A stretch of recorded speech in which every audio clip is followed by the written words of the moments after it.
Անժամկետ հացադուլ է սկսել հենց դատարանի դահլիճում։ Իմ նեմնիմի փոդքասթի հեղինակ Նարեկ Սամսոնյանը, երբ դատարանը որոշել է նրա ու գործընկերոջ Վազգեն Սաղաթելյանի կալանքը երկարաձգել 3 ամսով։ Այս դատավարությունը,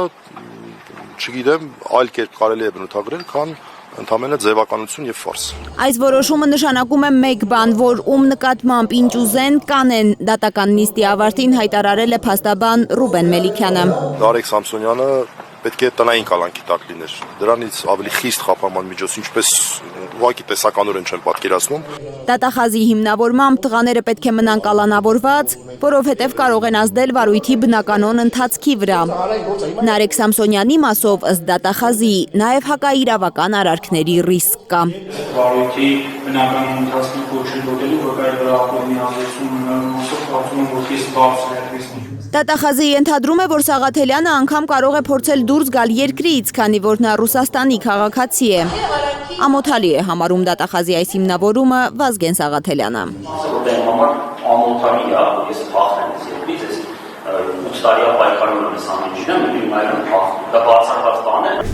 Նարեկ Սամսոնյանին եւ Վազգեն Սաղաթելյանին նոյեմբերի 13-ին էին իրենց տներից ձերբակալել ԱԱԾ աշխատակիցները։ Ըստ մեղադրանքի տղաները խուլիգանություն են արել հաղորդակցության միջոցների օգտագործմամբ։ Ալեն Սիմոնյանն էր հանցագործության մասին հաղորդում ներկայացրել։ Բարի երեկո։ Նոյեմբերի 7-ին Սերժ Սարգսյանի մասնակցության փոդքասթից հետո խորհրդարանի նախագահը Շան Լակոտներ էր անվանել հաղորդավարներին։ Նրանք էլ փոդքասթի հաջորդ թողարկմանը ազգային ժողովի նախագահին ու նրա մորն էին վիրավորել։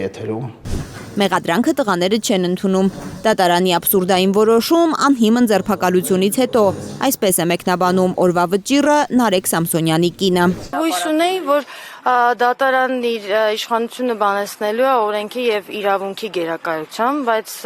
ականատես եղանք, որ անհիմն առանց հիմնավորելու էլ 3 ամսով երկարացրին։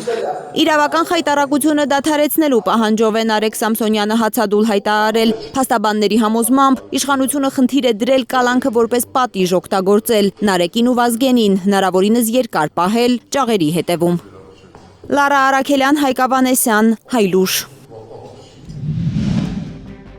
Հայաստանում եւ աշխարհում տեղի ունեցող իրադարձությունների մասին առաջին իմանալու համար բաժանորդագրվեք մեր ալիքին, սեղմեք զանգակը, որ բաց չթողնեք ամենահրատապը, ամենակարևորն ու հետաքրքիրը։